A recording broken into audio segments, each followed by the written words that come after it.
Greetings and welcome back to Room 303 in Sophomore English. We will finish our study in Unit 3 of nonfiction in the essay by comparing two literary works. I'm with you on page 584, 585 and following. We're going to look here in a second at Yoshida's Desert Exile, but before we get there, let's focus on our comparison by looking on page 584 to author's purpose. Just to remind, the author's purpose is his or her main reason for writing. And of course, you've got examples that illustrate common purposes for nonfiction writers. A journalist might write to inform readers about a recent event. A humorist might write to entertain with a comical anecdote. An essayist might write to pay tribute to a person whom he or she thinks deserves honor. We've, of course, seen examples of all of this to some degree. A writer may have more than one purpose for writing. Generally, however, one purpose is the most important. Both Yoshiko Uchida and N. Scott Monmouth write about their personal connections to historic events. Both authors intend to inform readers about the past. However, writers who write about the past often have another deeper purpose than informing. They may write to heal old wounds, to bear witness to past injustice, or to better understand themselves. Good. As you read now these two essays, you want to be working with the details and the purposes involved there. One other topic here on page 584 is rhetoric. Again, we're familiar with this term, the use of language to persuade readers.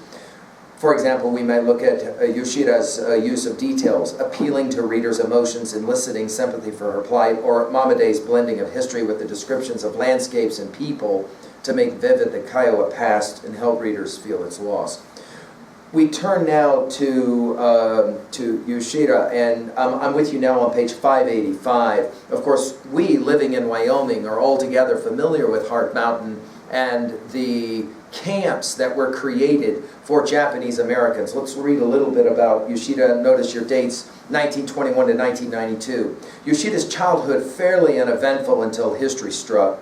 In 1942, the United States and Japan went to war, and the United States government forced Japanese American families like Yoshida's into relocation camps. Now, these are normally not called concentration camps. By the way, the term concentration camp literally just means to concentrate a group of people, to bring them all together.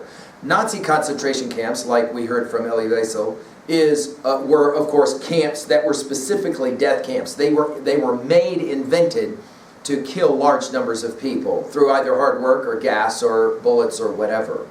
The relocation concentration camps of the Japanese Americans were not designed to kill Japanese Americans, but rather to bring them into these camps because of fear on two parts. The U.S. government said that it actually feared for the lives of Japanese Americans because Americans might in fact attack them or whatever. But the other, of course, is really probably the truer realization. There was tremendous suspicion and fear of anyone who was of Japanese descent during the Second World War, especially after the bombing of Pearl Harbor and the introduction of America into the war. Back to our reading on page 585. Yoshida and her family were sent to Tanforan racetrack near San Francisco, where they lived in a stable. Later, they were relocated to a camp in Utah. So let's turn now to the text itself, 586. Desert Exile here, the uprooting of a Japanese American family. Let's work with background information on page 587. I mentioned it already, of course, Pearl Harbor. Let's start there. On December 7, 1941, Japan attacked the American naval base at Pearl Harbor, Hawaii. 2 months later, under strong political pressure, President Franklin Delano Roosevelt ordered more than 100,000 Japanese Americans from their homes and into government-run relocation camps. More than 30 years after the war, President Gerald Ford officially apologized to Japanese Americans and signed a proclamation officially ending the old order. Yoshida tells of her own family's experience of wartime internment. In 1942, her father was arrested and taken to Montana by the Federal Bureau of Investigation. A few months later, the rest of the family was ordered to report to the assembly camp at Tanforan. Now, this, again, is we should say this out loud. I mean, when we study American thought, American history, we said this in our discussion earlier of another essay about the American ideal, we don't shy away from the black eye spots of American history. Not at all. What we do try to do is understand all sides of complex situations. Instead of seeing these as just simply a black and white issue, if you will, we try and understand multiple dimensions. We're going to see this in the Uchida offering now. Notice this is a cutting from a larger text, all right? Now, the challenge here is, good readers always scan. You've seen that there are a number of paragraphs here. So we're going to be working at level 1 to just make sure that we understand specifically what is being said here. But at level 2b, make sure you've written it down at level 2b in your annotations. We're focusing on author's purpose. What is the point? What is the purpose of our reading of this? Let's do our best now to pay attention, conquer monkey mind. And let's learn something profound about American history, something tragic we might say as well. From Desert Exile, The Uprooting of a Japanese-American Family by Yoshiko Uchida. As the bus pulled up to the grandstand, I could see hundreds of Japanese Americans jammed along the fence that lined the track. These people had arrived a few days earlier and were now watching for the arrival of friends, or had come to while away the empty hours that had suddenly been thrust upon them. As soon as we got off the bus, we were directed to an area beneath the grandstand where we registered and filled out a series of forms. Our baggage was inspected for contraband, a cursory medical check made, and our living quarters assigned. We were to be housed in Barrack 16, Apartment 40. Fortunately, some friends who had arrived earlier found us and offered to help us locate our quarters. It had rained the day before, and the hundreds of people who had trampled on the track had turned it into a miserable mass of slippery mud. We made our way on it carefully, helping my mother, who was dressed just as she would have been to go to church. She wore a hat, gloves, her good coat, and her Sunday shoes, because she would not have thought of venturing outside our house dressed in any other way. Everywhere there were black tar-papered barracks that had been hastily erected to house the 8,000 Japanese Americans of the area who had been uprooted from their homes. Barrack 16, however, was not among them, and we couldn't find it until we had traveled half the length of the track and gone beyond it to the northern rim of the racetrack compound. Finally, one of our friends called out, "There it is, beyond that row of eucalyptus trees." Barrack 16 was not a barrack at all, but a long stable raised a few feet off the ground with a broad ramp the horses had used to reach their stalls. Each stall was now numbered, and ours was number 40. That the stalls should have been called apartments was a euphemism so ludicrous it was comical. All right, let's pause for a moment, write it down at level 1. Notice how she begins in this cutting. We begin with the very first image. By the way, we're at a racetrack outside of San Francisco, and this is where they're being brought to. And notice she's remembering back to some degree, of course. This will be a reflective piece, right? We are reflecting, we are looking back. And she says the very first thing that she saw was other Japanese Americans who were behind the fences who were looking out, maybe hoping to see some friends or whatever. Then notice we're going through the process of trying to find our new place. Of course, in these relocation centers, Japanese Americans were required to leave their homes to come to these relocation camps, and they would live in these relocation camps then for the rest for many of them for the rest of the war. Many of them, when they returned back to their homes were either gone or other people were living in them. Their businesses were often taken over. The sacrifice was immense. And notice here, they're going to be living in a horse stable. This will be their new home. Now, of course, we're going to hear, starting on page 588, about number 40, right? And of course, the sacrifices, amazing sacrifices. Let's continue. When we reached stall number 40, we pushed open the narrow door and looked uneasily into the vacant darkness. The stall was about 10 by 20 feet and empty except for 3 folded army cots lying on the floor. Dust, dirt, and wood shavings covered the linoleum that had been laid over manure-covered boards. The smell of horses hung in the air, and the whitened corpses of many insects still clung to the hastily whitewashed walls. High on either side of the entrance were two small windows, which were our only source of daylight. The stall was divided into two sections by Dutch doors, worn down by teeth marks, and each stall in the stable was separated from the adjoining one only by rough partitions that stopped a foot short of the sloping roof.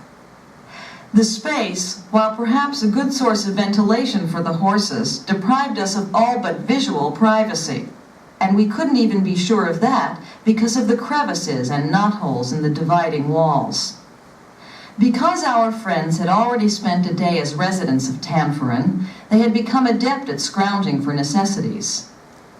One found a broom and swept the floor for us.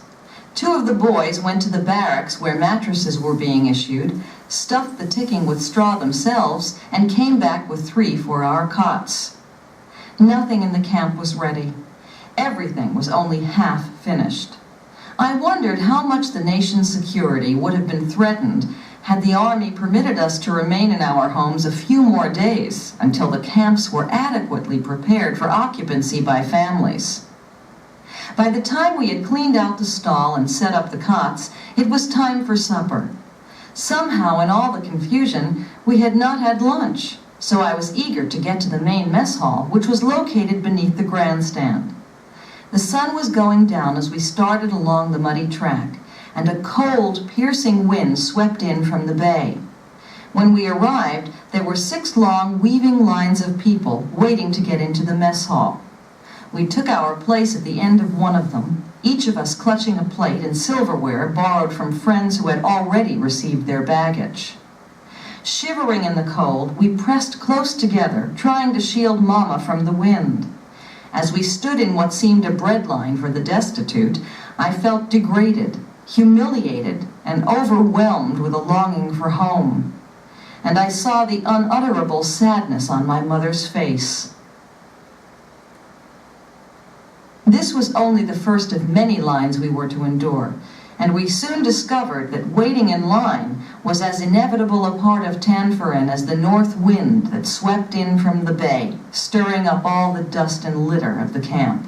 589. Once we got inside the gloomy, cavernous mess hall, I saw hundreds of people eating at wooden picnic tables, while those who had already eaten were shuffling aimlessly over the wet cement floor.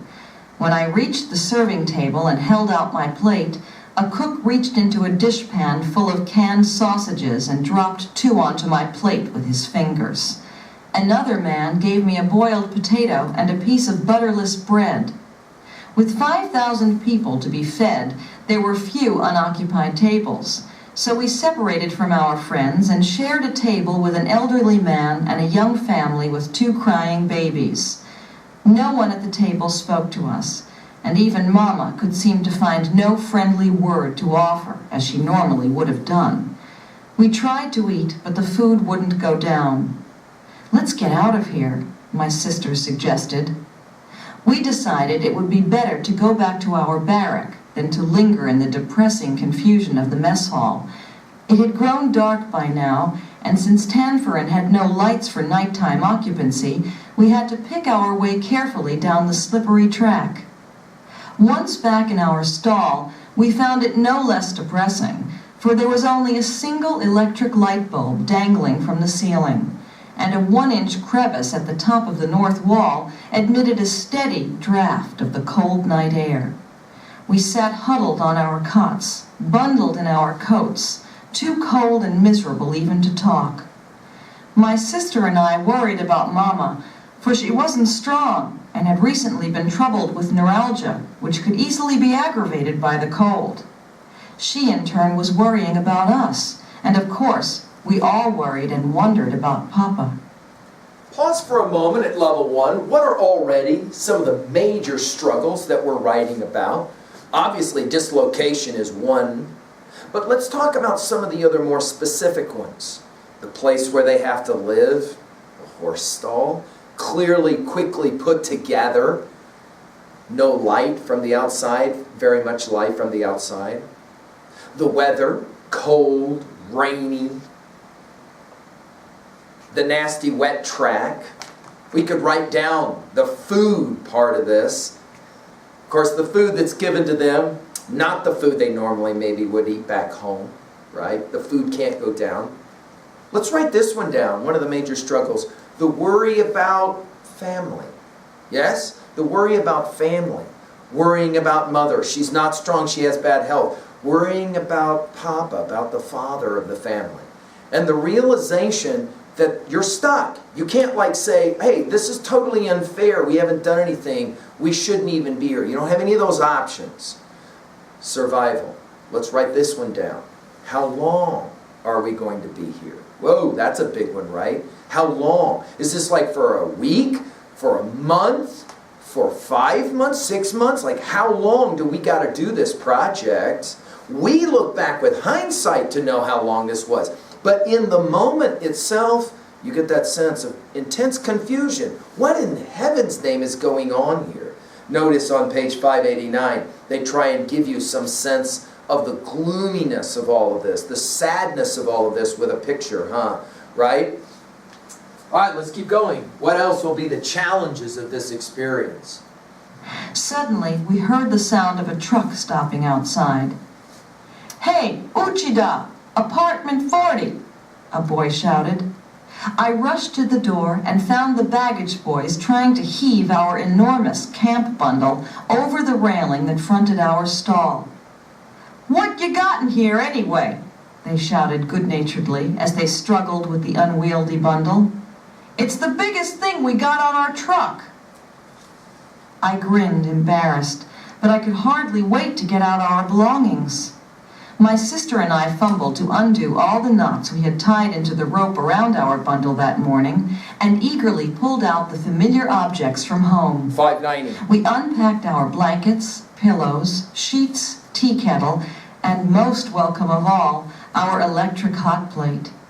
I ran to the nearest washroom to fill the kettle with water, while Mama and Kay made up the army cots with our bedding. Once we hooked up the hot plate and put the kettle on to boil, we felt better.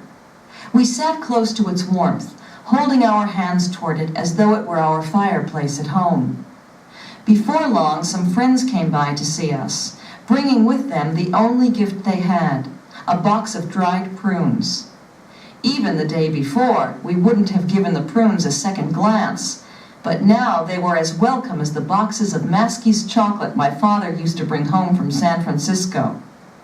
Mama managed to make some tea for our friends, and we sat around our steaming kettle, munching gratefully on our prunes. We spent much of the evening talking about food and the lack of it, a concern that grew obsessive over the next few weeks, when we were constantly hungry. All right, let's pause for a second. Jot down at level 1. Notice you have the bags that arrive. Jot down at level 1. Why is it such an important deal that the bag finally arrives and they have some of their stuff? Notice it reminds us of home, the familiar objects from home. You can take a little bit of your home with you maybe when you get that. Number 2, notice friends show up. So all of a sudden you get a community there, right? In some way you got friends. Notice they practice what we learned. Remember that phrase in our freshman year when we studied the Odyssey? Anytime you show hospitality, xenia, remember that word? We have an example of xenia here. The friends show up with a gift, but the gift is prunes. But notice it's not a very big deal gift, and yet she says it's like a big deal. And then they sit and they talk. In other words, let's put this at level 2A. Already a major message for us of this reading. In the middle of pain, in the middle of suffering, we try as much as we can to have community, family, some sense of home when we are displaced from home. That's the way you get through bad experiences, is to create that sense of community. And you can do that even in the worst of situations, as we will find out here. All right, more of the setting, more descriptions of what this place was like. Obviously, author's purpose, you can jot it down at 2B, is to demonstrate how really difficult this was for everybody involved. Our stable consisted of 25 stalls facing north, which were back to back with an equal number facing south. So we were surrounded on 3 sides. Living in our stable were an assortment of people. mostly small family units that included an artist, my father's barber and his wife, a dentist and his wife, an elderly retired couple, a group of Kibe bachelors, Japanese born in the United States but educated in Japan, an insurance salesman and his wife, and a widow with 2 daughters. To say that we all became intimately acquainted would be an understatement. It was, in fact, communal living, with semi-private cubicles provided only for sleeping. Our neighbors on one side spent much of their time playing cards, and at all hours of the day we could hear the sound of cards being shuffled and money changing hands. Our other neighbors had a teenage son who spent most of the day with his friends, coming home to his stall at night only after his parents were asleep.